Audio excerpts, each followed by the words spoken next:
Here we go. Welcome to Jazz Piano Skills. I'm Dr. Bob Lawrence. It's time to discover, learn, and play jazz piano. Today you are going to discover harmonized dominant scales. You're going to learn how to harmonize dominant scales using contemporary two-handed voicings. And you are going to play dominant scales harmonized from the root through the seventh of the sound. So as I always say, regardless of where you are in your jazz journey, a beginner, an intermediate player, an advanced player, or even if you are a seasoned and experienced professional, you will find this Jazz Piano Skills podcast lesson exploring the harmonization of dominant scales to be very insightful and to be very beneficial. If you are new to Jazz Piano Skills, if you are a new Jazz Piano Skills podcast listener, then I want to personally invite you to become a Jazz Piano Skills member. Visit JazzPianoSkills.com to learn more about the abundance of jazz educational resources, materials, and services that are available for you to use. For example, as a Jazz Piano Skills member, you have access to all of the educational podcast packets, the illustrations, the lead sheets, the play-alongs that are developed and available for every weekly podcast episode. You also, as a Jazz Piano Skills member, have access to the sequential jazz piano curriculum, which is loaded with comprehensive jazz piano courses using a self-paced format, educational talks, interactive media, video demonstrations, play-alongs, and much more. As a Jazz Piano Skills member, you also have access to the weekly online masterclass, which in essence is a 1-hour online lesson with me each and every week. And also, as a Jazz Piano Skills member, you have access to the Jazz Piano Skills private community, which hosts a variety of engaging forums, podcast-specific forums, course-specific forums, and of course, forums covering general aspects, general topics of playing jazz piano.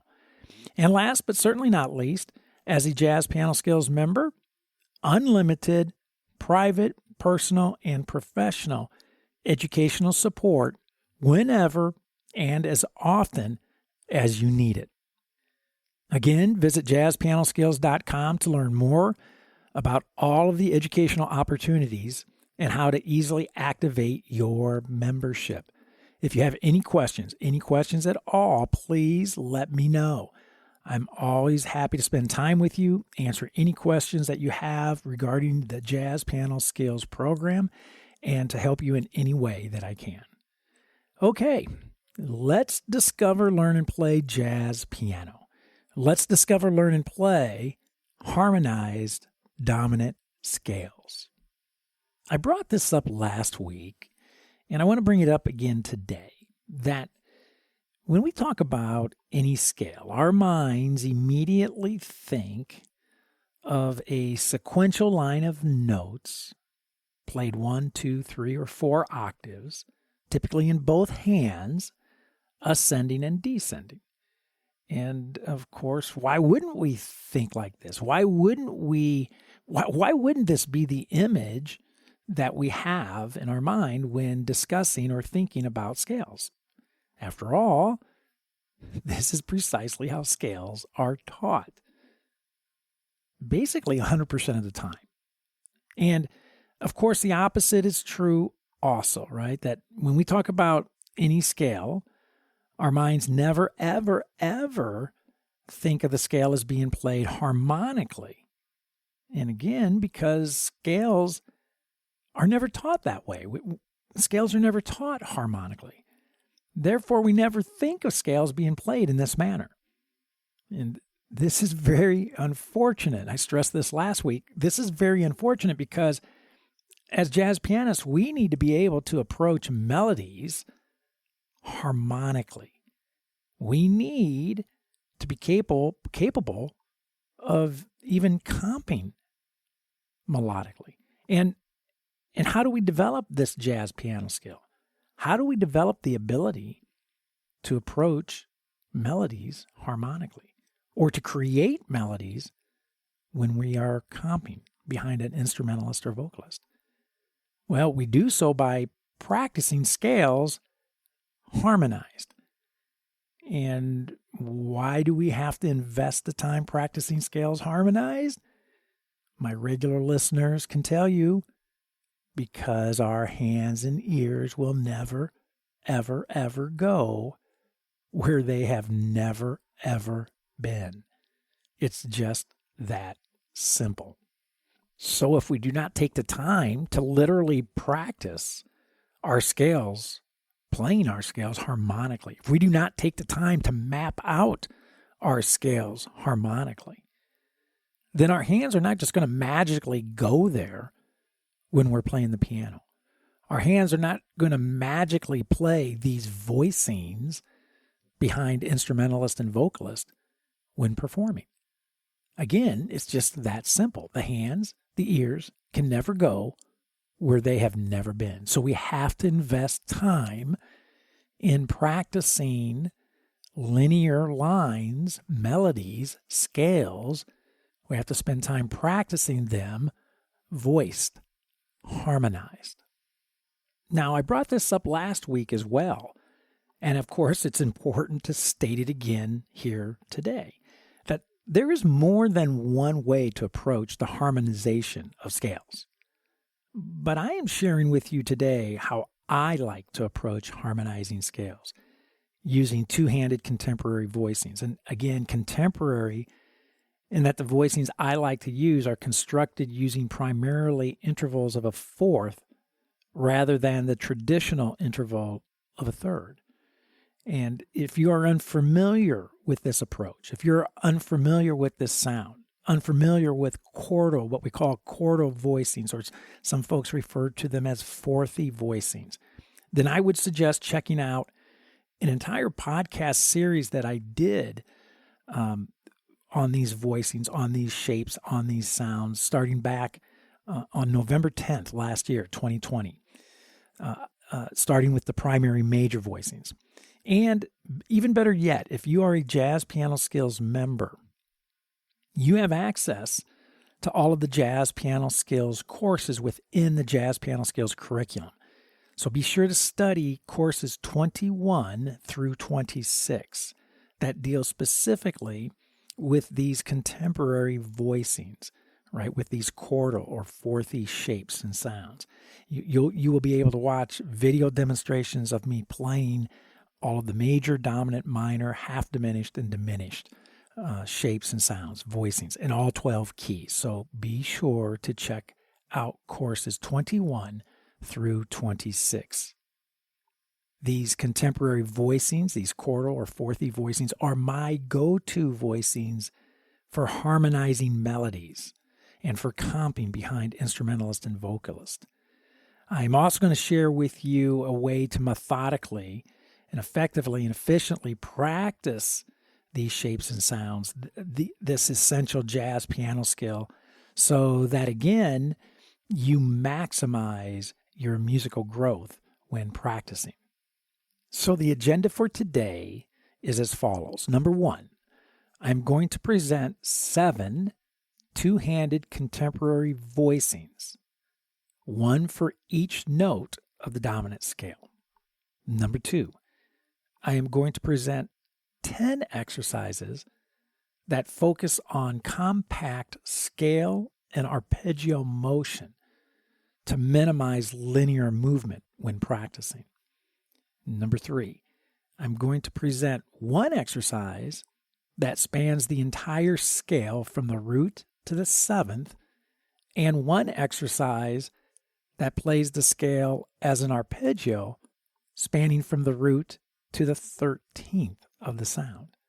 All in all, I will be presenting a total of 12 dominant exercises today, just as I did last week when we addressed the major contemporary voicings and harmonizing the major scale. Number 4, I will be constructing all of my voicings today based on the C dominant Mixolydian mode. And number 5, I will be playing all demonstrations today, all exercises, using a tempo of 140, which is a snappy tempo. And as always, I highly recommend using slower tempos, 65, 75, 85. Use slower tempos whenever you begin to physically explore a new jazz piano skill. So just like last week, this jazz piano skills lesson today is a biggie. It will forever change how you think about scales, dominant scales specifically. It will forever change how you play dominant scales. And it will dramatically change your jazz piano sound. So let's get started. If you are a Jazz Piano Skills member, take a few minutes right now before we dig in to download and print the illustrations and the lead sheets.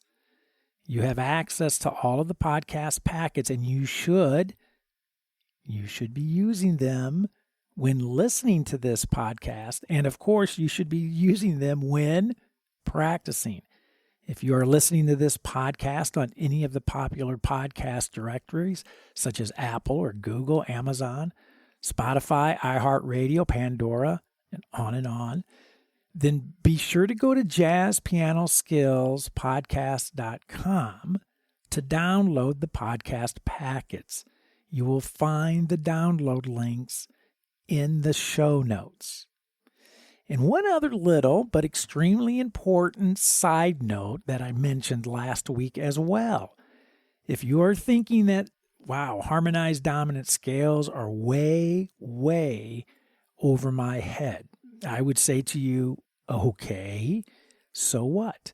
Continue to listen, continue to grow intellectually, continue to grow conceptually by listening to this podcast episode. So often, students are always concerned about a skill being over their head, right? And to that point, I always say to them, well, every jazz piano skill is over your head when it is first introduced to you. So this is part of the learning process, right? You want your conceptual, you want your intellectual understanding of jazz piano to be way, way out in front of your physical development. And why? Because musical growth always begins upstairs mentally before it can come out downstairs physically in your hands. So listen to this podcast lesson now and begin to prepare mentally and conceptually to explore the skills, the harmonized dominant scales, later. Bottom line, again, you always want your jazz piano understanding to be way, way out in front of your physical ability, your physical skills. Always. And in doing so, as I always like to use this analogy, it's like you've created the dangling carrot that's out in front of you. And that dangling carrot is what you are chasing when you are practicing, either practicing mentally and conceptually or practicing physically, right? So if we do not have the dangling carrot, there's no incentive. There's nothing that we're chasing. There are no skills that we're trying to gain a command of and to master. So if you think that harmonized dominant scales are over your head, welcome. Welcome to the club, right? And in fact, to be 100% truthful with you, we are all part of that club, right? I know not one professional jazz pianist friend of mine, if I asked them if they had a mastery of harmonized scales and arpeggios using contemporary chordal or fourthy voicings, I don't think one of them would be bold enough to say, oh yes, I completely have that mastered. The point being is our development as jazz pianists is an ongoing process. Maturing as a jazz pianist is a lifelong process. It's not like putting together a model airplane that once you have it put together, you're done, right? Thank goodness. And this makes studying jazz so incredibly delightful and so incredibly fun, is that it's a lifelong pursuit. So, with that being said, let's jump in. Let's dig in. Here we go. So as last week, again, all my two-handed voicings are 5-note structures. I play 2 in the left, 2 notes in the left always, and 3 notes in the right. Okay? And again, other pianists might have a different approach. You know, some might play 3 in the left, 2 in the right. Some might play 3 in the left, 3 in the right. Fine, right? The way I approach it and what makes sense to me, both conceptually and physically, is I have this structure, this system of 5 notes, 2 in the left, 3 in the right. So our very first voicing, I'm going to be playing E and A in my left hand. Okay? And in my right hand, the notes D, G, and C. And there's my first C dominant voicing with C up on top as the melody. Now, what's interesting is, if you study the voicings I presented last week, that is precisely the same voicing that I used for the major sound. And as we move through the dominant voicings, the minor, the half diminished, and diminished, you're going to see that one of the incredible values of these voicing structures is that they can be repurposed, right? That's a big word today, right? Repurposing data, using it in different contexts. And this is a great example of that, right? That you're going to start seeing that these same shapes can be utilized to represent major sounds, dominant sounds, minor, half diminished, and diminished sounds. So I use this one for my dominant, again, EA, D, G, C. Now, if you want a stronger dominant sound, you could actually play E and B flat in the left hand. And that's a very common voicing. And I actually use that voicing from time to time. However, why I'm presenting to you the EA DGC is because the E B flat DGC is not one of our primary voicing sounds that I teach, right? And so one of the things that I'm demonstrating through this series of harmonizing scales and arpeggios is that the primary voicings that you learn through my courses or through the podcast series, those voicings, those primary voicings are the same shapes and sounds to play all of your scales, all of your major, dominant, minor, half diminished, and diminished scales harmonized. Okay? So that is why I'm choosing this voicing first. EA, D, G, C for C dominant. The second voicing is going to be G, C in my left hand, and then my right hand, F, B flat, D. So D is my melody note. Has kind of a suspension sound, right? So now if I put those two voicings side by side, I get this. Nice. So what I want to do is I want to practice that pairing, that grouping, that two chord voicing grouping, with my melody being the root and then my melody being the second of the scale.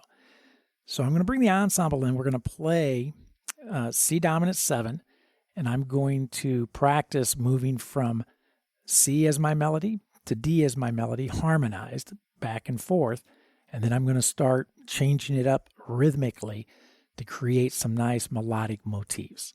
So here we go. Let's check it out, and then we can talk about it.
nice, right?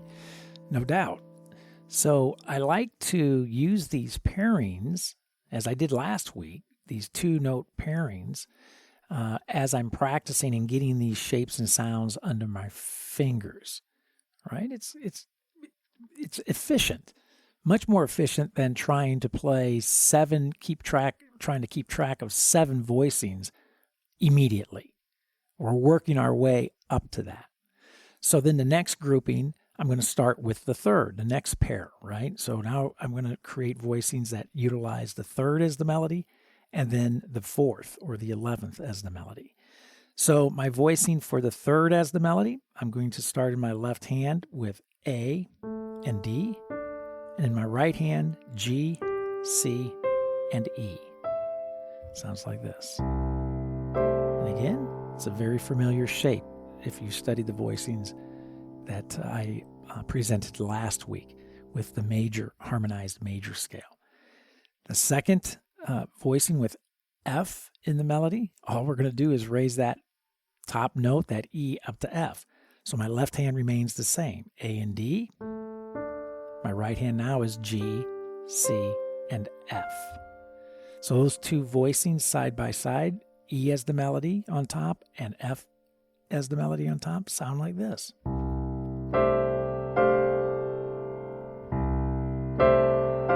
Nice, right?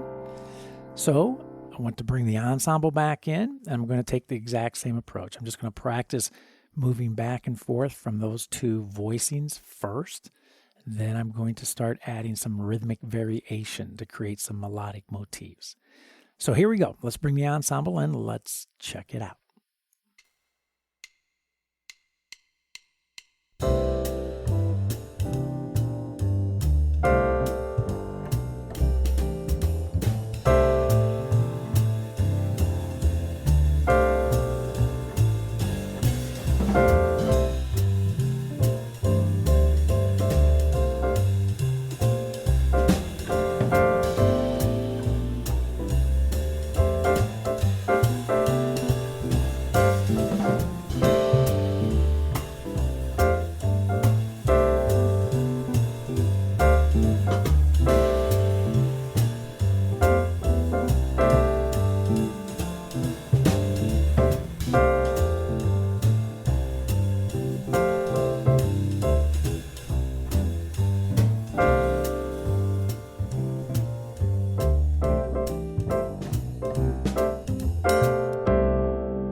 Pretty cool, right? Pretty amazing. So now let's move on. Let's harmonize the 5th of the scale, the G, the note G on top as melody, and then now, and also the 6th, the note A on top as the melody. So in my left hand, I'm going to start with B flat and E. I have the 7th and the 3rd. In my right hand, I'm going to have A, D, and G, all 4s, right? So it sounds like this. Very nice dominant sound.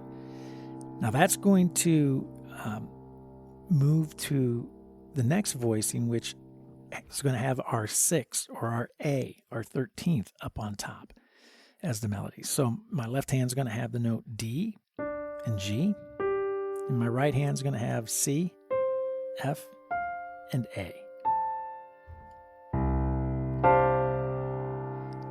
Nice. Now, if I put both of those voicings side by side, it's going to sound like this. Very cool. What a great sound, right? So I want to bring the ensemble back in. I want to drop this into a musical setting, into a musical context. And again, I'm going to start off by just practicing the 2 shapes side by side. Once I'm comfortable with both of those shapes moving back and forth, I can begin to add rhythmic variation to try to create some melodic motifs. So let's do just that. Let's bring the ensemble in and see what this sounds like. Here we go. Check it out.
cannot stress enough to you how important it is to spend time with these pairings, the two melody note pairings. Each one of these demonstrations, these exercises that I'm doing today, right? I'm just doing 1 minute for the sake of time, keeping the length of the podcast as short as possible. But in reality, if I were practicing these voicings and using these pairings, I would be going much longer than just 1 minute, right? In fact, I could do all this. I could do this type of practicing all day. I love it, right? So now let's move on. We only have one more note to harmonize, and that's the 7th, the B flat. But we're going to approach it from the 6th. So we're going to pair up our 6th and our 7th. So we're going to use the same voicing for the 6th for the A. So in the left hand, we're going to have D and G. In the right hand, C, F, and A, right? So there's our C dominant with A as the melody. To go to the B flat as the melody is simple again as just raising that A 1/2 step to the B flat. Everything else remains the same. My left hand, I have D and G. Now in my right hand, I have C, F, and B flat. So when I put those two shapes and sounds side by side, it sounds like this. Very nice. Wow, you can do a lot with that. I can tell you that right now. That's a great sound. So let's bring the ensemble in. Let's drop these two voicings, these two shapes and sounds into a musical context, into a musical setting. Let's practice each voicing first to get them under our fingers, and then let's begin to add rhythmic variation to create some melodic ideas, some melodic motifs. So here we go. Let's check it out.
Pretty darn cool.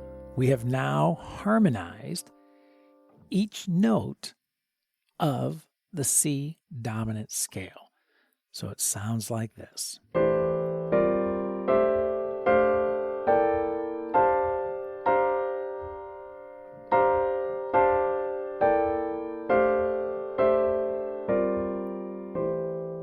Very cool.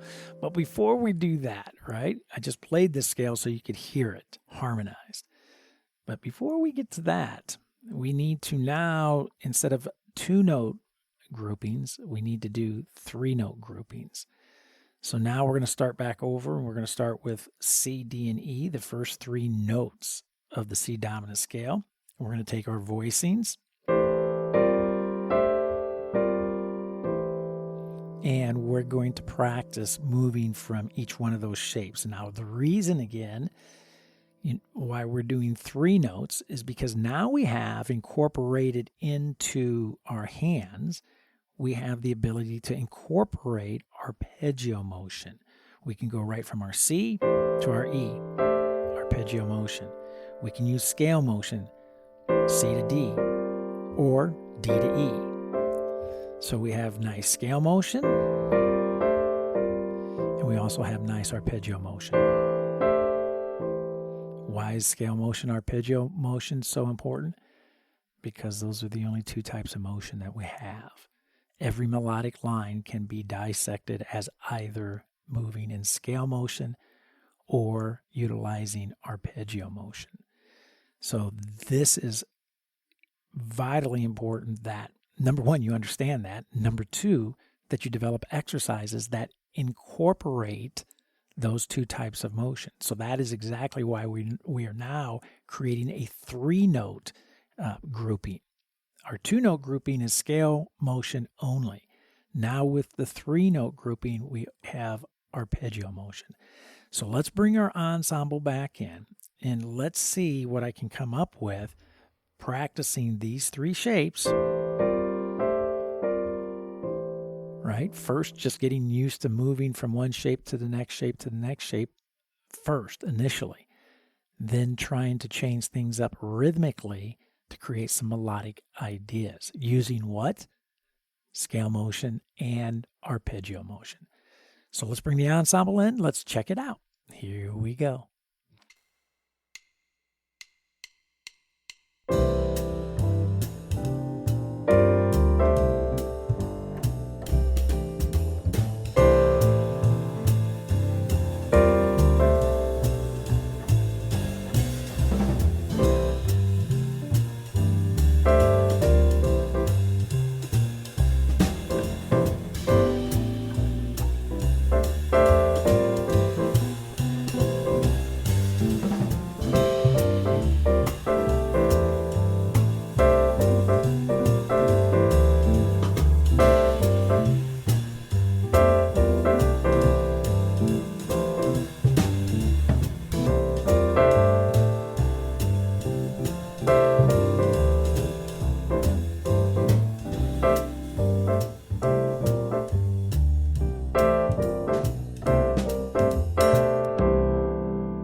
I love it. It's pretty amazing, right? 3 notes, the first 3 notes of a scale, the C dominant scale, harmonized. What a great sound and what great melodies that we can come up with using just 3 notes. So now we're going to take the same exact approach, but this time we're going to have our entry point being the 3rd, and the 3 notes that we're going to use are going to be the 3rd, the E, the F, and the G. So we have our 3rd, 4th, and our 5th. And once again, we have the scale motion going from E to F to G. And we also have arpeggio motion going directly from E, going directly to G. Very nice. So we're going to bring the ensemble back in. We're going to take these 3 notes, harmonize the 3rd, the 4th, and the 5th. And we're going to practice those 3 shapes going back and forth first to get them under our hands and in our ears. Then I'm going to change it. I'm going to add some rhythmic variation to create some melodic ideas. So let's bring the ensemble in. Let's check it out and see what we think. Here we go.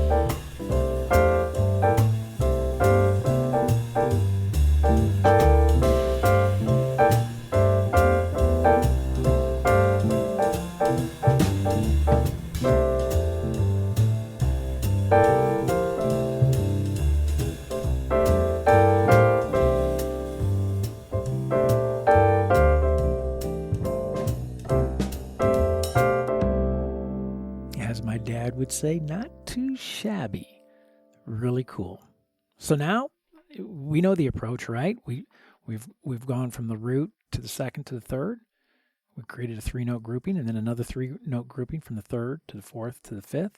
So now we're going to go from the 5th with the G on top to the 6th to the 7th.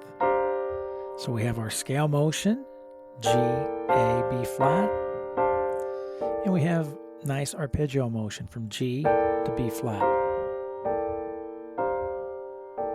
Nice. So again, the exact same approach, right? Let me just say this too.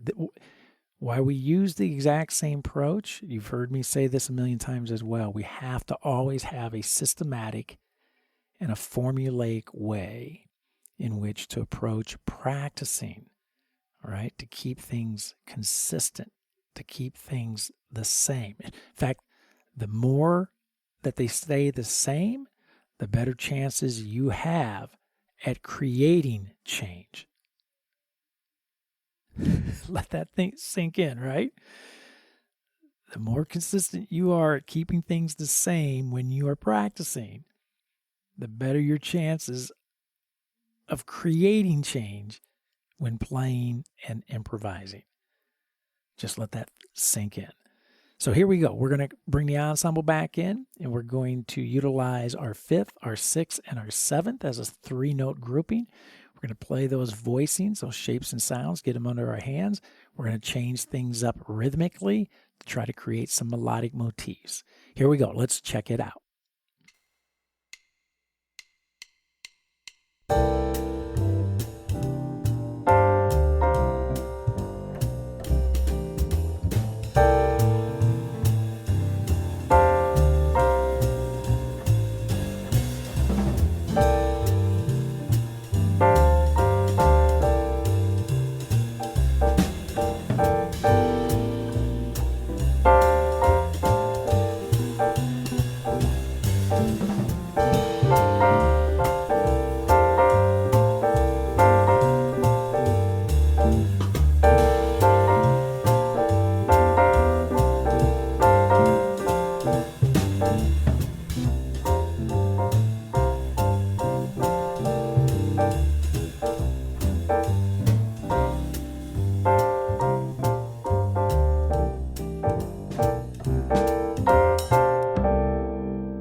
Very nice. Now we're going to just continue marching onward through the sound. So now we're going to use our 7th as our melody note, moving to our root, and then moving to our 9th. So we're going to have our B flat up on top, then to our C, our root, and then to our 9th on top, our D. So we're getting into the upper extensions. So we have our 7, root, 9, scale motion. And then from our 7th to our 9th, arpeggio motion. So again, keeping things the same approach. So we're going to bring our ensemble in. We're going to drop this into a musical setting, musical context. I'm going to practice moving in scale motion from the 7th to the 9th and back down to get these shapes and sounds under my hands. And then I'm going to start adding some rhythmic variation using scale and arpeggio motion to create some melodic ideas, some melodic motifs. So here's the ensemble. Let's check it out and see what we think. Here we go.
Absolutely love it. Anytime we start getting into the upper extensions, right? Absolutely love it. The 9th, the 11th, the 13th. So we're going to continue doing just that. Now we're going to start with our 9th as our entry point, our D, then move to the 3rd, and then the 11th, or the note F. So scale motion from our 9th to our 11th, and back. And and then also arpeggio motion from our 9th to our 11th. Very nice. So again, the exact same approach. We're going to utilize that 3-note grouping as our melody, our 9th, our 3rd, our 11th. We're going to practice those shapes, those sounds, get them under our hands first. Then we're going to utilize scale and arpeggio motion to create some rhythmic ideas, rhythmic variation, to lead us to melodic invention, melodic motifs, melodic ideas. No definitive rhythmic ideas, no melodic ideas. I'm going to say that again. No definitive rhythmic ideas, absolutely no melodic idea. So let's do just that. Let's take these 3 voicings, these 3 shapes and sounds. Let's drop them into a musical context, into a musical setting. Let's see what we can do with them rhythmically using scale and arpeggio motion to discover some melodic motifs, some melodic ideas. So here we go. Let's bring the ensemble in. Let's check it out.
What a great sound, right?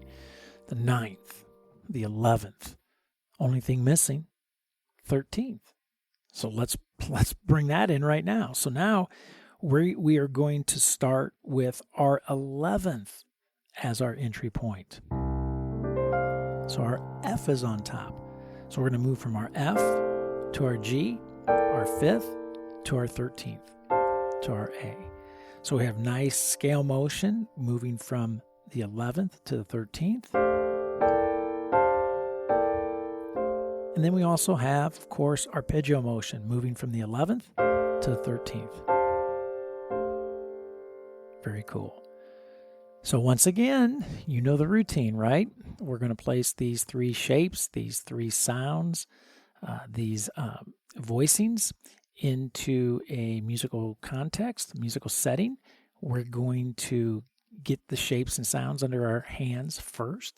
And then we're going to start experimenting with some definitive rhythmic ideas in order to discover some melodic motifs. It's a very cool process. So let's bring the ensemble in. Let's check it out. Let's see what we can discover, learn, and play. See what I did there? It's pretty cool, right? I just brought the little tagline in there, right, man? Let's see what we can discover, learn, and play. Here we go. Let's check it out.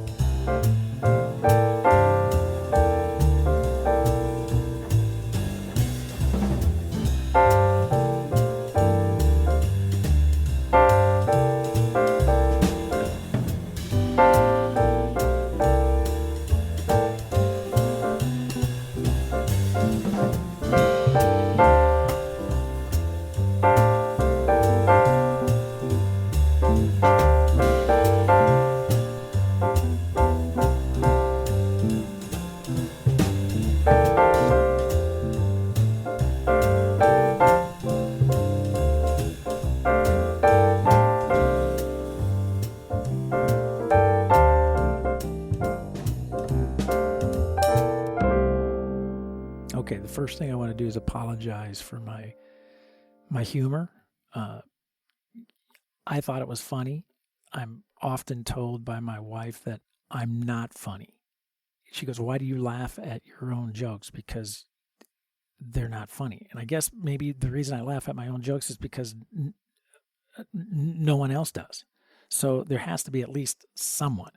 So anyway, I apologize for that. But I actually thought Discover, Learn, Play, incorporating the tagline in there was a nice little touch. And it was it was funny. So, okay. So we have now harmonized the entire dominant scale. And we've done so from the root to the seventh, thinking in scale motion, right? And we've now done so moving through the entire sound, also incorporating arpeggio motion. So the last two exercises that I want to present is just simply doing that, just playing the scale harmonized and the arpeggio harmonized. Not so much from a creative perspective, right? Just like what we have just completed was taking these 2-note pairs, these 3-note pairs, and utilizing them, number one, to get the shapes and sounds, the voicings under our hands, but then number two, to create, to improvise using those 2-note and 3-note groupings. The last two exercises, where most people actually want to begin, is where what I'm saying is where you should actually end. That once you feel that you have the shapes, these harmonized, the notes of the dominant scale harmonized, then you can just practice them as a technique exercise where you're just going to play up and down the scale and up and down the arpeggio harmonized. So I just want to demonstrate how I do that. So let's start with the scale first. So we're going to bring the ensemble in. I'm going to play the C dominant scale.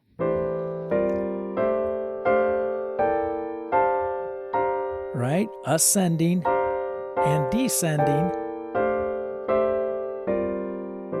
And I'm going to play it first. You'll see that the duration of the notes of each note is like a whole note, and then I cut it down to like half note, and then I cut it down to like quarter note.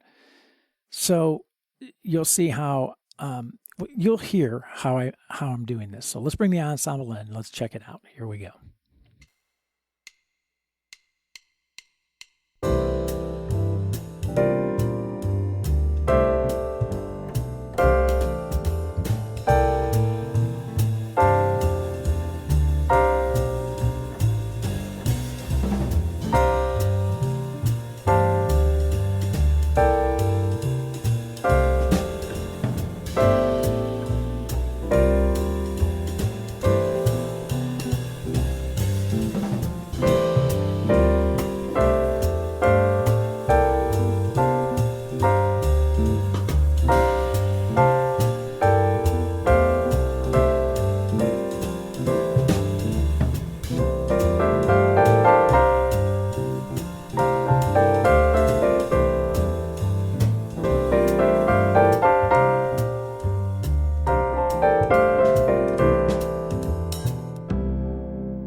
See, does that make sense why I say now that practicing the scale in its entirety harmonized should be one of the last things that you start doing after you have a command of the shapes and sounds. And you get that command of the shapes and sounds by minimizing the groupings, right? 2-note and 3-note groupings. Even within the 2 and 3-note groupings, you still have what? Scale and arpeggio motion. So study and learn the shapes first using those 2 and 3-note groupings before you start practicing the entire scale as an exercise, if you will, ascending and descending to just gain a better muscle memory command of the voicing. And likewise, do the same thing then with the arpeggio, right? So we have scale motion. We also have arpeggio motion. So another way I like to practice then is taking these shapes, these sounds, these voicings, and then practicing the dominant sound as an arpeggio. So I'm going to go right from the root to the 13th.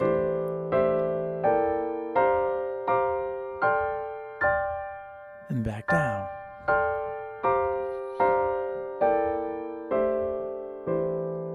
makes sense. So I'll practice it in scale motion from the root to the 7th, and then I practice it arpeggio motion from the root to the 13th, ascending and descending. So let's bring the ensemble back in and check out how I practice the arpeggio.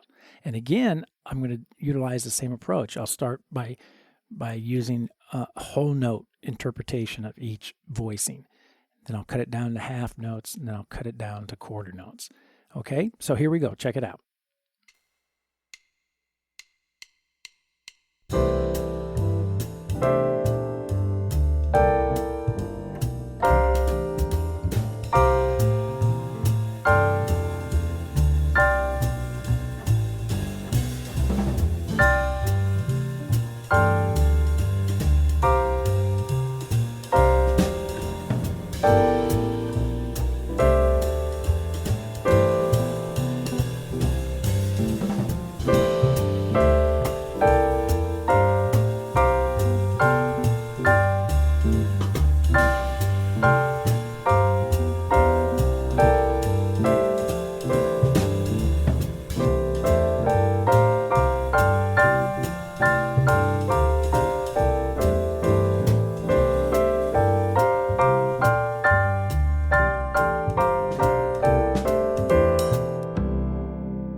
As always, we have unpacked a ton of information today within a very short period of time, less than an hour. Harmonized dominant scales. As are the harmonized major scales that we covered last week, harmonized dominant scales, without doubt, is an essential jazz piano skill that will require much thought, intense study, and of course, relentless practice. But I want to remind you, here is the cool thing. All of the voicings being used to harmonize the dominant scales are voicings that you already know and have under your fingers if you have listened to and practiced the primary dominant voicings in the primary major, half diminished, minor, half diminished, and diminished voicings. And again, be sure to listen to the podcast series that I did to introduce you to these amazing shapes and sounds, starting with the November 10th, 2020 episode dealing with the primary major voicings. And also, as I mentioned earlier, log into JazzPianoSkills. If you are a JazzPianoSkills member, log into JazzPianoSkills and study courses 21 through 26. Check out the video demonstrations, right? For all 12 major, dominant, minor, half diminished, and diminished contemporary voicings. I also want to encourage you to map out these voicings on paper practice. Use the podcast packets, the illustrations, and the lead sheets to guide you. Download and print them out, the illustrations and the lead sheets. The illustrations include a paper practice template that you can use for mapping out the harmonization of all 12 dominant scales. And most of all, I stressed this again last week as well, be patient. This is big time. This is a big time jazz piano skill that will take time to digest, both mentally and physically. So be patient. Structure your physical practice after the playing demonstrations that I just modeled for you in this podcast episode. And if you do so, you will begin to see immediately, you will begin to see, feel, and hear your progress. Well, I hope you have found this Jazz Piano Skills podcast lesson exploring the harmonization of dominant scales to be insightful and, of course, beneficial. Don't forget, if you are a Jazz Piano Skills member, I will see you online Thursday evening at the Jazz Piano Skills Masterclass, 8 p.m. Central Time, to discuss this podcast episode, this lesson, exploring the harmonization of the dominant scale in greater detail, and to answer any question that you may have about the study of jazz in general. And again, As a Jazz Piano Skills member, be sure to use the educational podcast packets, the illustrations, the lead sheets, the play-alongs for this podcast lesson. And use the Jazz Piano Skills courses to maximize your musical growth. Likewise, make sure you are an active participant in the Jazz Piano Skills community. Get involved and contribute to the various forums. And most importantly, make some new jazz piano friends. Always a great thing to do. You can reach me by phone, 972-380-8050, extension 211. By email, drlawrence@jazzpianoskills.com. That's drlawrence@jazzpianoskills.com. Or by SpeakPipe, found throughout the Jazz Piano Skills website. Well, there is my cue. That's it for now. And until next week, enjoy the harmonization of dominant scales. Enjoy the journey. And most of all, have fun as you discover, learn, and play jazz piano.